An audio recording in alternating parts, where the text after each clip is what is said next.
नमस्कार, मैं सिद्धार्थ शुक्ला। हाल ही में हरियाणा में विधानसभा चुनाव हुए, उससे पहले लोकसभा चुनाव हुए और अभी कुछ समय बाद नवंबर में महाराष्ट्र में विधानसभा चुनाव होने हैं।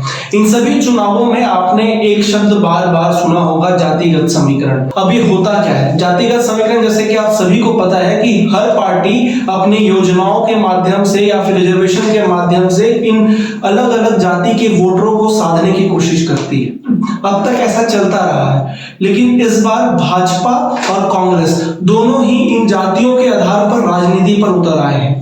लेकिन भाजपा का इस बार तरीका नया है। भाजपा इस बार अपने पार्टी अध्यक्ष जातिगत समीकरण के आधार पर नहीं बल्कि क्षेत्रीय समीकरण के आधार पर चुनने वाली है। आपने देखा होगा कि जो हमारे प्रधानमंत्री हैं वो उत्तरी भारत का नेतृत्व करते हैं, यानी कि वो जिस जगह से वाराणसी से चुनाव जीत के आए वो उत्तरी भारत का हिस्सा है। इसके बाद जो हमारे जो राष्ट्रपति हैं वो पूर्व भारत से आती है, यानी कि उड़ीसा से, और हमारे जो उपराष्ट्रपति हैं वो राजस्थान यानी कि पश्चिम भारत से आते हैं। अब बचा कौन सा हिस्सा? अब बचा दक्षिणी हिस्सा, और इस बार भाजपा इसी दक्षिणी हिस्से को साधने की कोशिश में लगी है। और तो इस बार जो राष्ट्रीय अध्यक्ष भाजपा का चुना जाना है वह इसी दक्षिण हिस्से से चुना जाना है। अब बात आती है कि दक्षिण में भाजपा के कौन से बड़े चेहरे पे भाजपा दांव खेलने जा रही है और किसे पार्टी का बागडोर सौंपने जा रही है। तो जो नाम अभी तक सामने आए हैं वो कुछ इस प्रकार है: प्रहलाद जोशी, एल मुरुगन, किशन रेड्डी, के अन्नामलई, के केशवरप्पा, निर्मला सीतारमण। इन नामों के आधार पर जो सबसे बड़े चेहरे अभी तक के जो सामने आए हैं वो इन्हीं नामों के आधार पर भाजपा अपना प्रदेश अध्यक्ष चुनने जा रही है। अभी तक बीजेपी का जो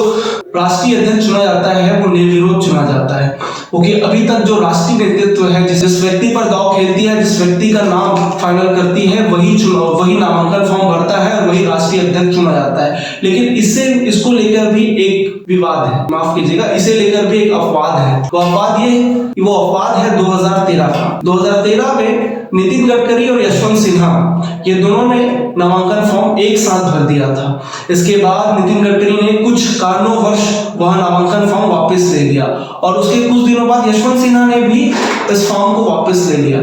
इसकी वजह क्या थी वो आज तक सामने नहीं आई, क्योंकि दोनों नेताओं ने कभी भी इस वजह को लेकर खुलकर चर्चा नहीं की है। इसके बाद 2013 में राजनाथ सिंह ने नामांकन भरा और वो बीजेपी के राष्ट्रीय अध्यक्ष चुने गए। तो आपके लिए खबर लिखी थी हमारे वरिष्ठ सहयोगी विनीत तिवारी ने। कैमरा के पीछे हैं हमारे साथी शेखर सिपका और आपके सामने मैं खड़ा सिद्धार्थ भावेश शुक्ला। धन्यवाद।